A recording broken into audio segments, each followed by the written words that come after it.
ఏపీలో ఎన్నికల వేళ కీలక పరిణామం చోటు చేసుకుంది. రాజకీయాలకు దూరంగా ఉంటానని ప్రకటించిన చిరంజీవి కీలక ప్రకటన చేశారు.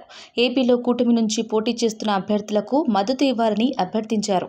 తాజాగా చిరంజీవి తన సోదరుడు పవన్ కు జనసేన కోసం 5 కోట్ల విరాళం ఇచ్చారు. కూటమి నుంచి పోటీ చేస్తున్న పలువురు అభ్యర్థులు చిరంజీవిని కలిసి మద్దతు కోరుతున్నారు. ఈ సమయంలో చిరంజీవి కీలక ప్రకటన చేశారు. గతంలో చిరంజీవితో ప్రజారాజ్యంలో కలిసి పనిచేసిన నేతలు, మెగాస్టార్తో సాన్నిహిత్యం ఉన్న నేతలు చిరంజీవిని కలిసి మద్దతు కోరుతున్నారు. తాజాగా బీజేపీ నుంచి అనకాపల్లి ఎంపీ అభ్యర్థిగా పోటీ చేస్తున్న సీఎం రమేష్, పెందుర్తి నుంచి జనసేన అభ్యర్థిగా పోటీలో ఉన్న పంచకర్ల రమేష్ బాబు ఇద్దరు చిరంజీవిని కలిశారు. ఆ తర్వాత చిరంజీవి ఒక వీడియో విడుదల చేశారు. అందులో తాను చాలా కాలం తర్వాత రాజకీయాల గురించి మాట్లాడుతున్నానని చెప్పుకొచ్చారు. సీఎం రమేష్తో తనకున్న అనుబంధాన్ని వివరించారు. పంచకర్ల రమేష్ ప్రజారాజ్యం ద్వారా రాజకీయాల్లోకి వచ్చిన అంశాన్ని ప్రస్తావించారు. తమ్ముడు పవన్, చంద్రబాబు బీజేపీ కలిసి పోటీ చేస్తున్న సమయంలో సీఎం రమేష్ను గెలిపించుకోవడం ద్వారా ఢిల్లీ స్థాయి నుంచి మంచి చేస్తారనే ఆశాభావం వ్యక్తం చేశారు.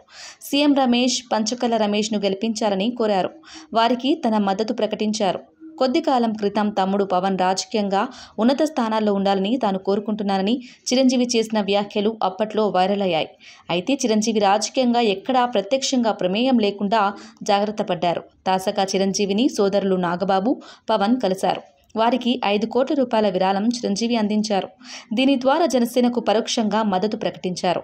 ఇప్పుడు బీజేపీ, జనసేన నుంచి పోటీ చేస్తున్న అభ్యర్థులకు చిరంజీవి నేరుగా మద్దతు ప్రకటించడం పైన సోషల్ మీడియాలో భిన్నాభిప్రాయాలు వ్యక్తమవుతున్నాయి. కాంగ్రెస్కు చిరంజీవి రాజీనామా చేయకుండా ఎన్డీఏ కూటమి అభ్యర్థులకు మద్దతుగా నిలవడం ఏంటని నెటిజన్లు ప్రశ్నిస్తున్నారు. అయితే చిరంజీవి ఈ ఇద్దరు అభ్యర్థుల గురించి ప్రత్యేకంగా వీడియోలో ప్రస్తావించారు. అయితే చిరంజీవి మద్దతు కూటమికి ఉందనే చర్చ వినిపిస్తోంది. ఎన్నికల సమయంలో చిరంజీవి చేసిన ఈ ప్రకటన ద్వారా ఇప్పుడు రాజకీయంగానూ చిరంజీవిని ప్రత్యర్థి పార్టీలు లక్ష్యంగా చేసుకునే అవకాశం ఉంది. దీంతో చిరంజీవి ప్రకటన తర్వాత రాజకీయంగా ఏం జరుగుతుందనేది ఆసక్తికరంగా మారుతోంది. రాజకీయాల గురించి ప్రస్తావించడం అనేది చాలా సంవత్సరాల తర్వాత మళ్ళీ ఇప్పుడే జరుగుతుంది. దానికి ప్రధానమైన కారణం తమ్ముడు పవన్ కళ్యాణ్, అలాగే చంద్రబాబు నాయుడు గారు తెలుగుదేశం నుంచి, బీజేపీ నాయకత్వం వీళ్ళందరూ ఒక కూటమిగా ఏర్పడ్డారు. అది చాలా సంతోషం, మంచి పరిణామం. ఈ సందర్భంగా మరీ ముఖ్యంగా ఈ రోజున నేను ఇట్లాగా మాట్లాడడానికి ప్రధానమైన కారణం నా మిత్రుడు, చిరకాల మిత్రుడు సీఎం రమేష్, అట్లాగే పంచకర్ల రమేష్ రాజకీయంగా అరంగేట్రం చేసింది నా బ్లెస్సింగ్స్ తోటి. అది తను ఆ రోజు నుంచి ఈ రోజు వరకు కూడాను ఎక్కడున్నా నా దీంట్లోనే ఉంటుంటాడు. అలాంటి పంచకర్ల రమేష్ అండ్ సీఎం రమేష్ గారు వీళ్ళు నాకు కావలసిన వాళ్ళు ఇద్దరు కూడాను అనకాపల్లి కాన్స్టిట్యున్సీలో ఎంపీ క్యాండిడేట్ గా, అలాగే పెందుర్తి ఎమ్మెల్యే క్యాండిడేట్ గా వీరు నిలబడటం అన్నది నాకు చాలా సంతోషంగా ఉంది. ఎందుకంటే ఇద్దరు చాలా మంచి వాళ్లే కాకుండా సమర్థవంతులు. ఇలాంటి వాళ్ళు అలాంటి కాన్స్టిట్యున్సీకి, దాని అభివృద్ధికి ఎంతగానో దోహదపడతారు అనే నమ్మకం నాకు చాలా ప్రగాఢంగా ఉంది. ముఖ్యంగా సీఎం రమేష్ గారికి కేంద్రంతో ఉన్నటువంటి సంబంధాలు, అనుబంధం ఇది మరీ మరీ ప్రత్యేకం. నాకు అది ఎప్పటి నుంచో తెలుసు. వారి గురించి నేను వింటూనే ఉన్నాను, చూస్తూనే ఉన్నాను.